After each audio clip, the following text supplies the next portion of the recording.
Le président Macron sera-t-il le président de l'ubérisation, enterrant de la sorte le salariat et avec lui les astreintes et les protections qui lui sont attenantes?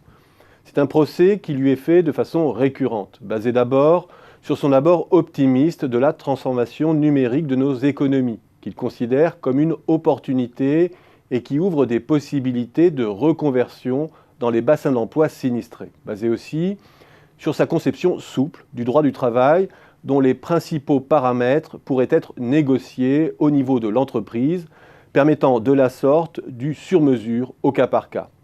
Cela en fait-il pour autant le promoteur d'une nouvelle forme de travail précaire qui devrait chasser le salariat? Notons d'abord que l'ubérisation n'est pas choisie. C'est une transformation en partie inévitable du tissu productif liée à l'irruption de nouvelles solutions technologiques et avec elles de nouveaux acteurs, les fameuses plateformes qui remettent en cause l'entreprise comme acteur central de l'organisation du travail et de la production. L'entreprise comme acteur pérenne qui investit en amont dans du capital matériel et immatériel et qui a besoin de relations stables et contractualisées pour sécuriser sa prise de risque.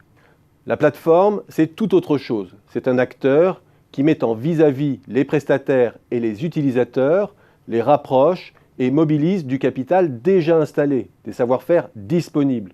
Une sorte de cherry picking sur lequel il se rémunère via une commission. Et avec cette évolution, c'est le travail à façon ou à la tâche qui revient sur le devant de la scène et le risque d'enchères inversées concernant la rémunération du travail. Tout cela met en péril 1. La stabilité de l'emploi et 2. La garantie d'une rémunération décente. Cette tendance menace toutes les économies aujourd'hui, confrontées à l'ubérisation stricto sensu dans un nombre encore restreint d'activités, le transport, la livraison, l'hébergement, le conseil, etc.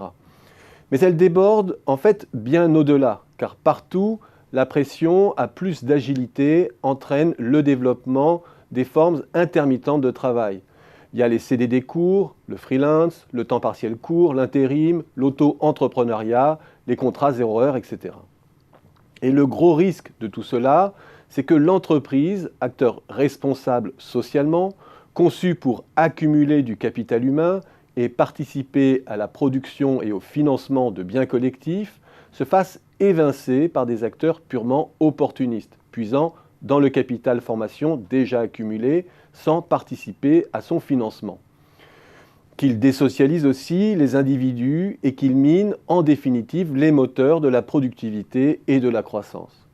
Face à cela, l'attitude d'Emmanuel Macron est ambivalente. Il entend favoriser l'auto-entrepreneuriat en doublant par exemple les seuils de chiffre d'affaires qui autorisent le régime de la micro-entreprise et en exonérant de charges sociales leur première année d'activité.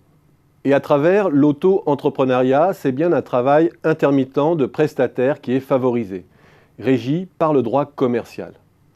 Il entend mettre aussi le cap sur la sécurisation des parcours, en étendant aux salariés démissionnaires, aux indépendants et aux micro-entrepreneurs le droit au chômage et à la formation professionnelle.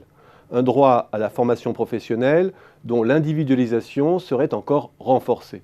Il entend également sécuriser pour l'entreprise le moment de la rupture et de l'après-rupture d'un CDI. À travers cela, il décharge l'entreprise d'une partie de ses responsabilités en matière d'investissement dans le capital humain et de sécurité de la relation d'emploi. Il facilite de la sorte l'ubérisation rampante de la relation de travail en la rendant socialement acceptable.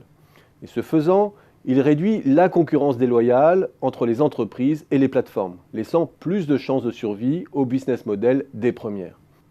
Tout n'est pas résolu pour autant, car en laissant l'ubérisation se déployer, quitte à la sécuriser collectivement, se pose la question du coût d'un tel compromis.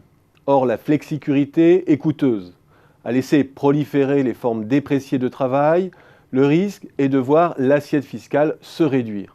À ne pas fixer de règles aux plateformes, le risque est de ne pas pouvoir les taxer et de voir la mauvaise entreprise chasser la bonne. Bref, qu'on le veuille ou non, l'ubérisation devra aussi être contenue par des règles contraignantes.